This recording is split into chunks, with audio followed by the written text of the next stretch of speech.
Hi everyone, this is Sean Ismail from Cloud Ranger, and you are viewing the Microsoft Azure training. Today is the part 3 of Azure websites, and we are going to discuss a concept called Azure Webjobs. Okay, so let's get started. This is going to be a nice and short session.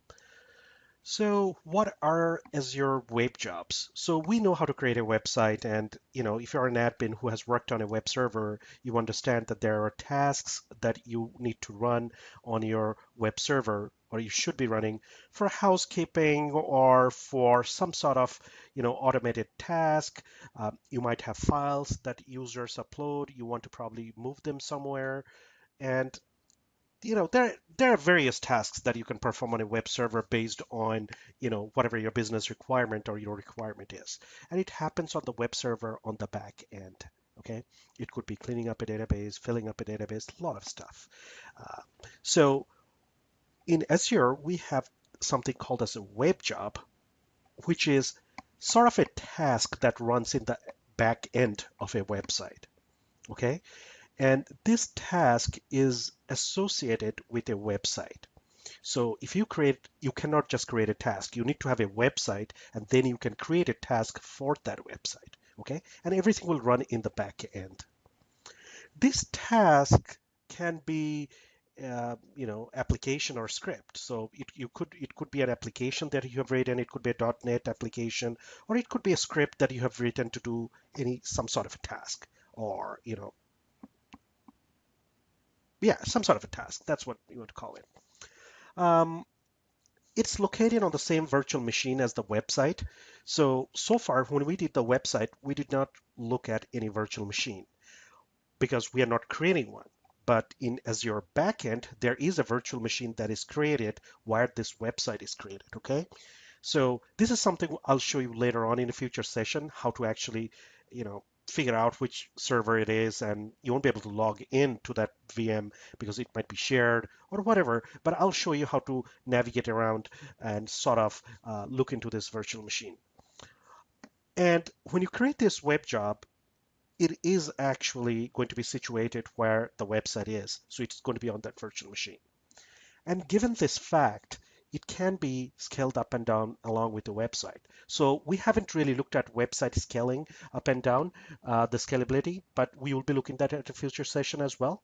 But basically, when you scale up a website, what you are doing, you are creating a separate instance. So there might be another virtual machine that might be spun up for you where the website will be located there. And you would, scale up and down or create or destroy instances to actually accommodate more traffic, for example, or more processing power and things like that. So when you do a scale up and down with a website, this job is actually copied to every other instance that you create for that website. So it's done for you. So you do not have to worry that today my website is running on one VM somewhere. If I go and create 5 more instances to accommodate some high load, user load, what's going to happen to my web jobs? Do I have to go and put this web jobs and on all these VMs in the backend? Well, you don't have to. Azure does that for you. Okay.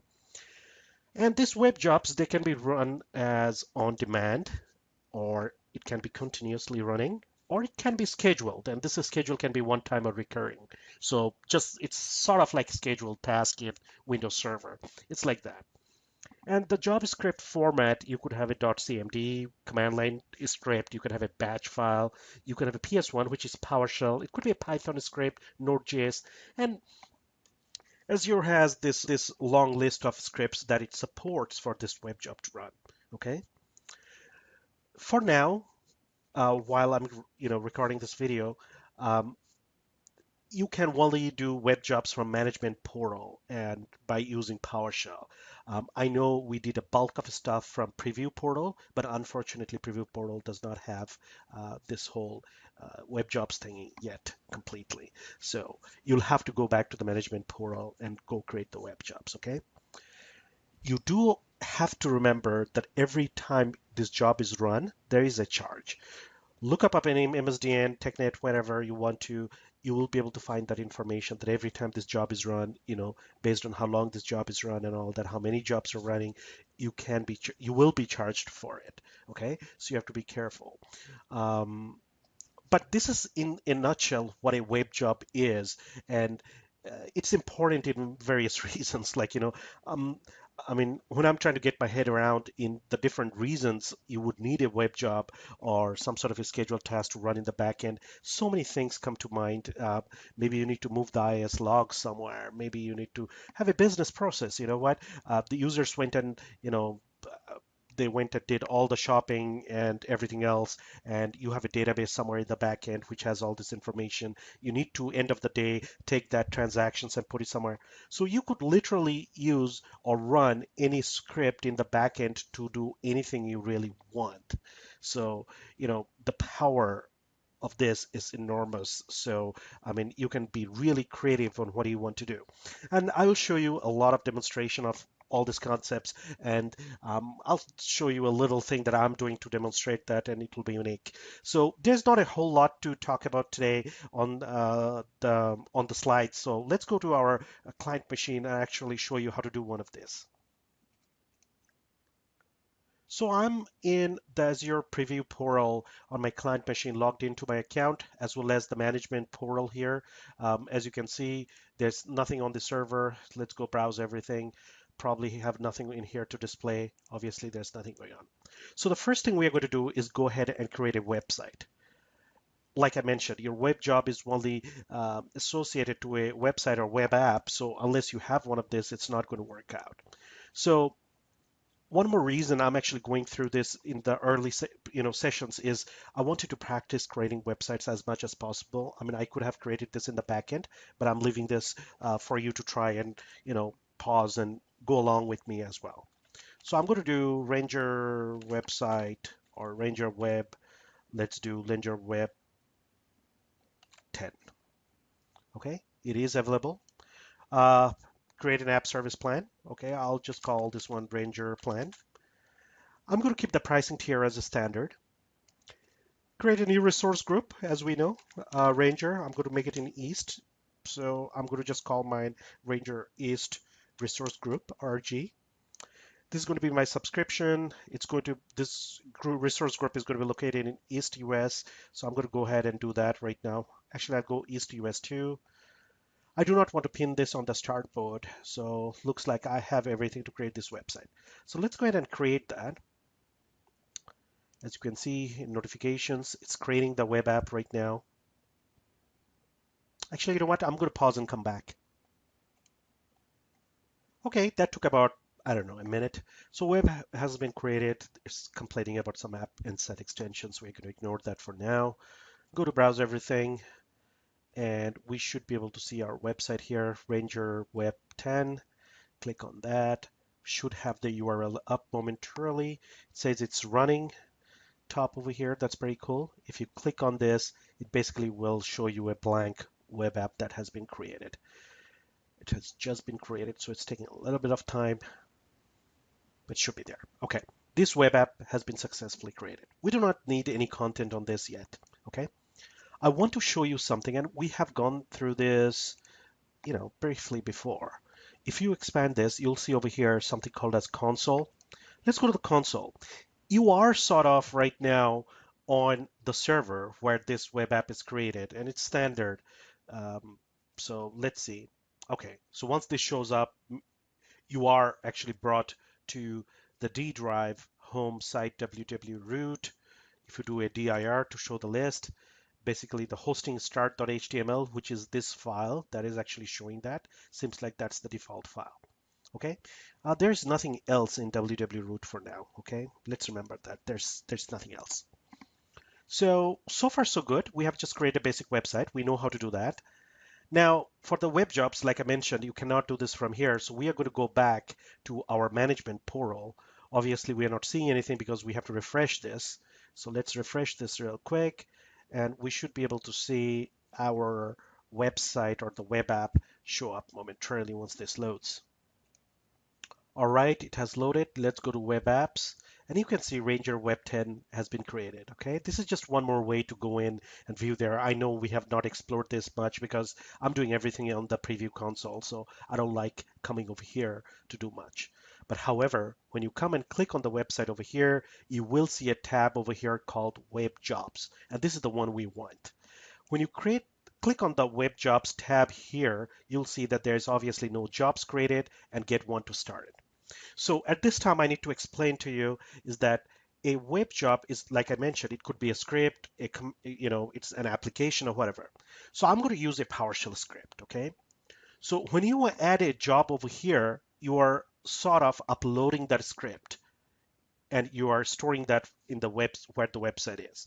But there is a little trick here to upload that script. You cannot just upload the script by itself, okay? So it's a PowerShell, so it's a .ps1 file. You cannot do that.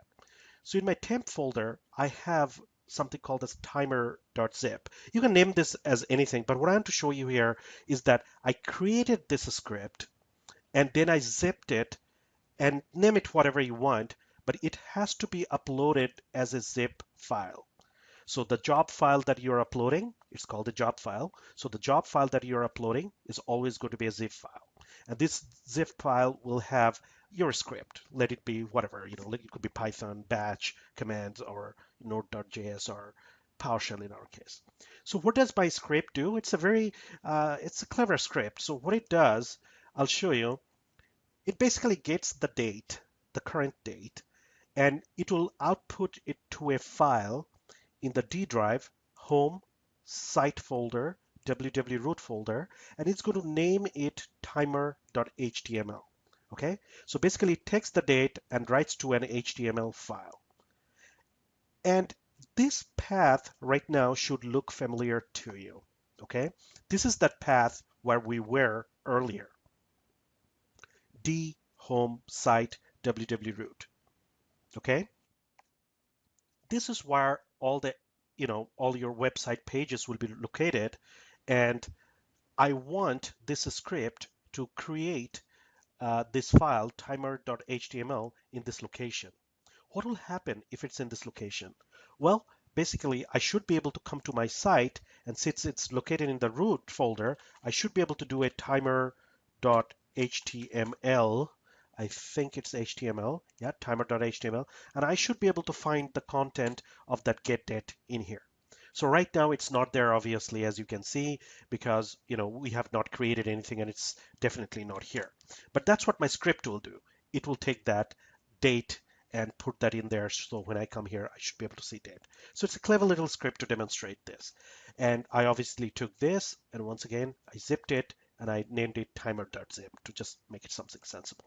So let's go ahead and add a job. So add a job. It's asking, what do you want to name it? Name it something like, I don't know, my timer. It's asking to browse for the zip file. So you do have a limitation of 100 megabytes here. So you have to make sure that you understand that. And it's got to be always a zip file. So let's go ahead and go to my temp folder and click on that zip file, and let's go ahead and upload that. And before we do that, it's asking us, do you want to run this script continuously? In my case, no, because in my case, I do not want to run this script continuously because it's not doing anything. Then it's giving me an option. Do you want to run this on a schedule? I could run this on a schedule, or do you want to run this on demand? So these are pretty self-explanatory. So what I'm going to do for our purpose is I'm going to run this on a schedule. And as soon as I do, you want to run it on a schedule, you see this is spinning because it's now going to give me more options, most likely for, to create a schedule, or how do you want to do this. The concept here is almost quite similar to a task scheduler on your Windows server. It's almost similar. So now it's saying that where do you want to run this from? Well, I want to run this schedule from my East US 2. Now it's giving me an option to go to the next screen. And it's asking that what's going to be the recurrence for this job? Is it going to be a one-time job, like you want to run it one time at a schedule, or do you want to run it on a schedule and repeat that? So I'll say it's recurring. So it's giving us option right now that what is recur every, I'm going to say one. Let's go. You have options for minutes, hour, days, weeks. So depending on your business process, I'm going to say recur every 1 minute. So it will be scheduled to, trigger this job every 1 minute. Okay. Start it now. I am going to go and say that end it, like for example, tomorrow. Obviously, if you want to run this for a long time, you want to put a date that's really, really high. I'm just saying that do end it tomorrow. So recur it uh, till like tomorrow and then forget it. You don't have to run this job anymore. Okay. So because this is just a demonstration, if I had to do this in production, I'll probably go really, really far. January, like, I don't know, even somewhere next year or whatever, and do that. But for our purpose, this will do. So click OK, and you can see it's uploading that job. So it uploaded that job and it created that job under Webjobs, and you can see there is actually a schedule associated with it, and you can see what the schedule is. So basically it's going to run every minute. So while this happens the very first time, I want to go back over here, and as you can see, there's no folder here, or there was just one file. But now that we uploaded that, let's do a dir. You can actually see it created a folder called app data. That's the first thing I want to go to. Let's go to the app data folder. In app data folder, it went and created jobs, so cd jobs. In jobs, it went and created another folder called triggered. Oops, I'm all over the place with this one. I'm going to come over here. It's going to be a bad city triggered. That's what I want. Obviously, these keys are not working. So triggered. Okay, dir. It says that there's a folder called my timer. And in my timer, do I dir, and you can see the timer.ps1, that's the PowerShell script, which was the zipped file. It's pretty much got uploaded over here and got extracted. So this is where now the script is uploaded and located. Okay, so it's still related to the website that we have. That's what it meant. So let's go back. So cd home site www root. This is the main root site, and you can see that it went and it ran at least one time. So it went and created the file called timer.html. So if I go over here and refresh the timer.html right now, I can basically see that it's giving the date and time when it ran. So this is a pretty cool trick to show what it's doing. So the last time it ran, it shows 4:25:57 a.m. Wow, that's probably the servers, because that's definitely not the time right now. But anyways, that's the server of the time where it's running. So obviously that's this server over here when it's running. And 4:25:57, I know that this job is running every minute. So if I refresh after 1 minute, this will change. So it's 4:25:57. Let's run this again. Obviously, you see the next time it ran, it actually updated the file. So it actually changed the time. Okay. So this is just a demonstration where I'm sort of showing you that this script is actually running every minute and it's writing that data. And you know what, guys? That's it about web jobs. This script, I mean, mine is a trivial one, is getting a date. You could be having a script which is doing much, much more, or it could be an application which is running transaction at the back end. Go crazy, put in whatever script you want to do, and depending on your business, write something and upload it. That's all that is there for web jobs. Okay, so this is nice and short.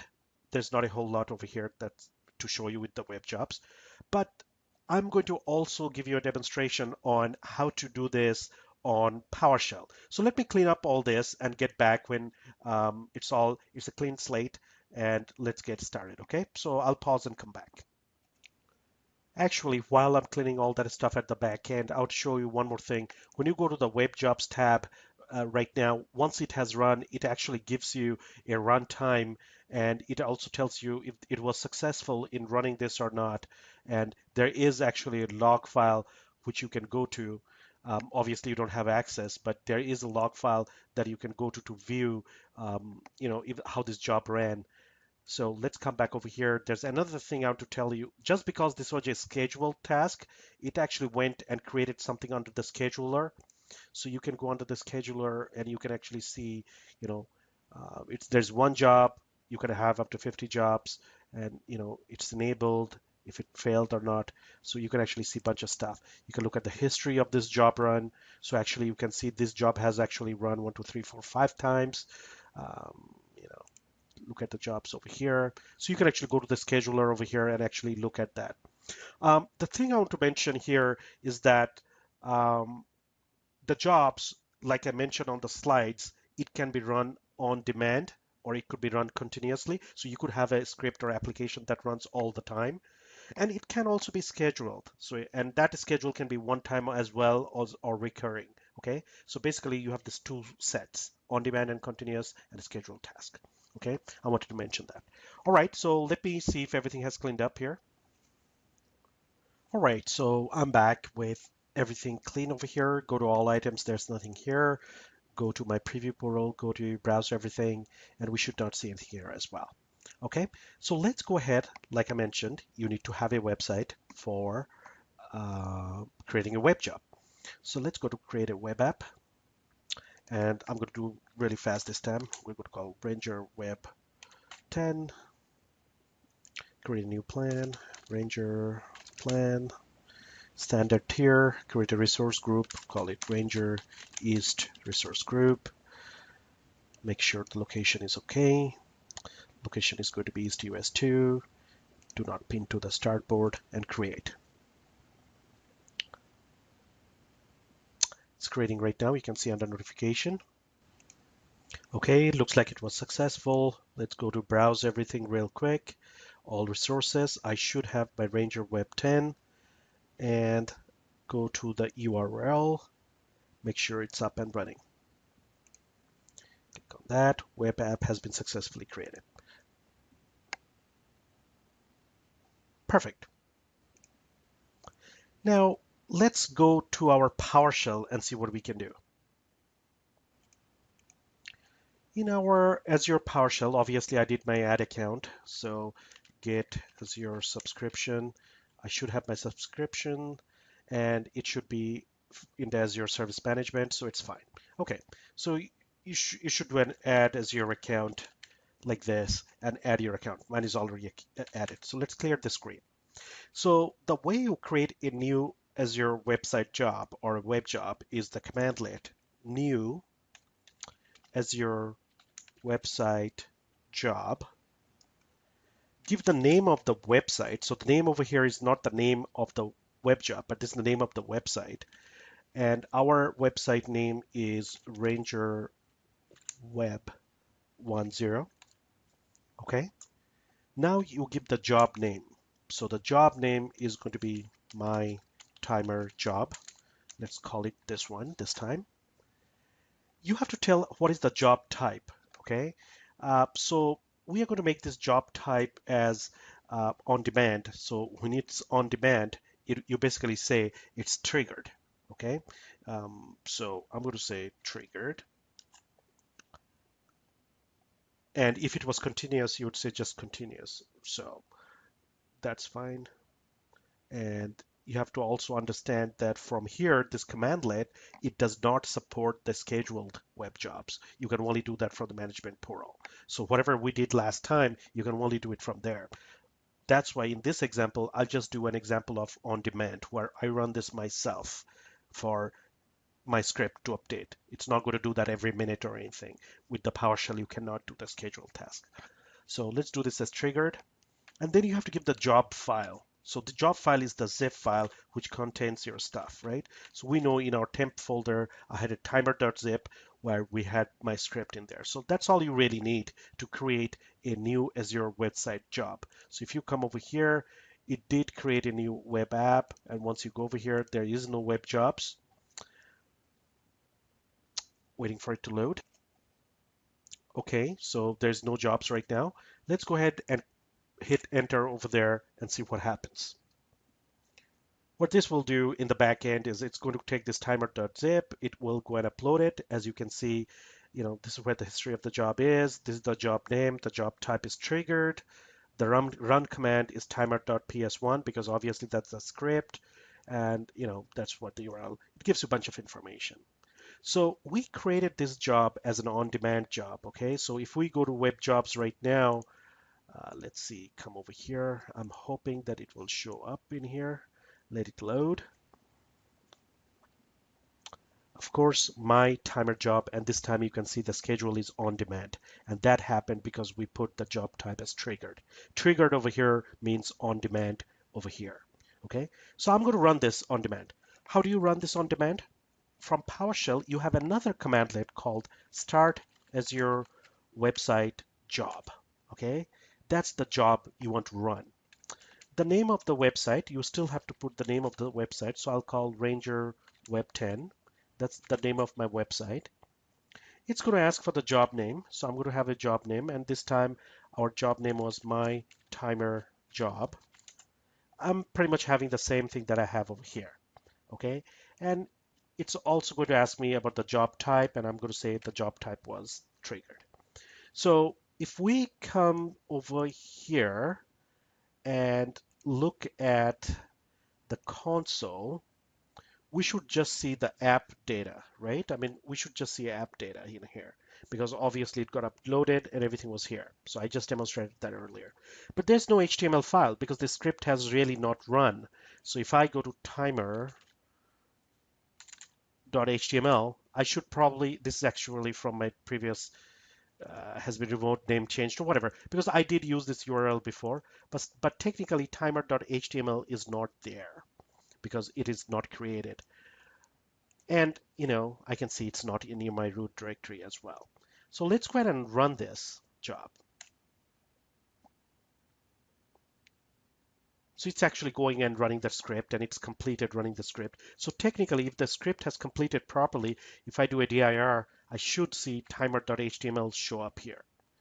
So as expected, timer.html showed up here because I ran that script. And if I go and refresh this time, obviously you can see that it found the file and it's showing me the get date when it was run.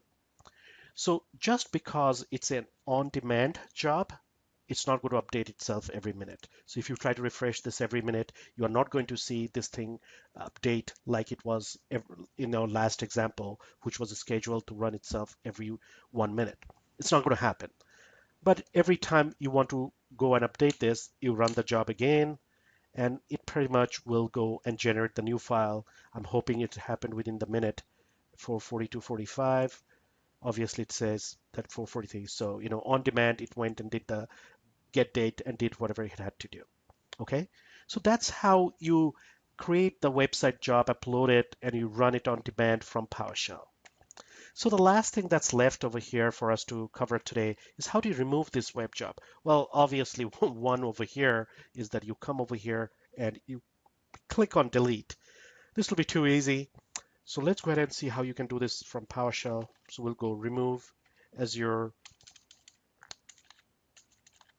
website job, and you'll have to provide everything again. So you have to say that it is on Ranger Web 10.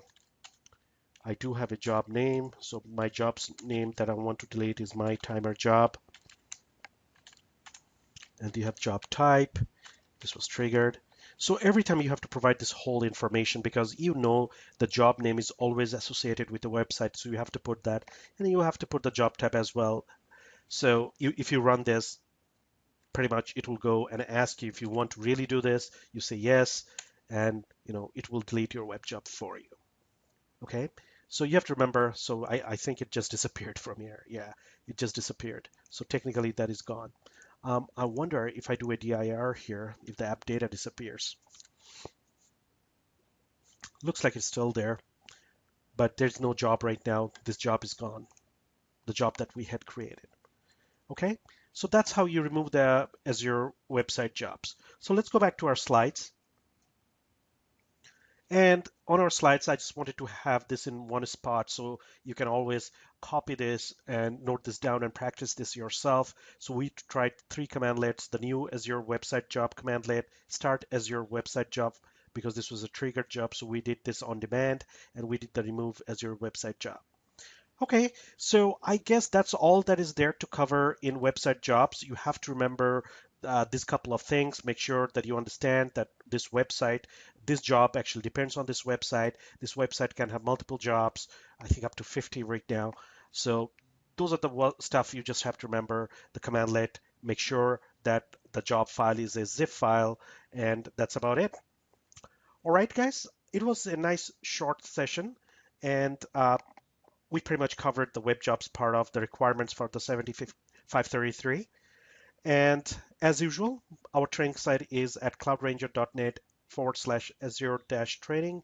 YouTube is at Cloud Ranger Network, Twitter at Cloud Ranger Blog, and email Sean at cloudranger.net. So thank you for viewing, and I will be seeing you in the next session.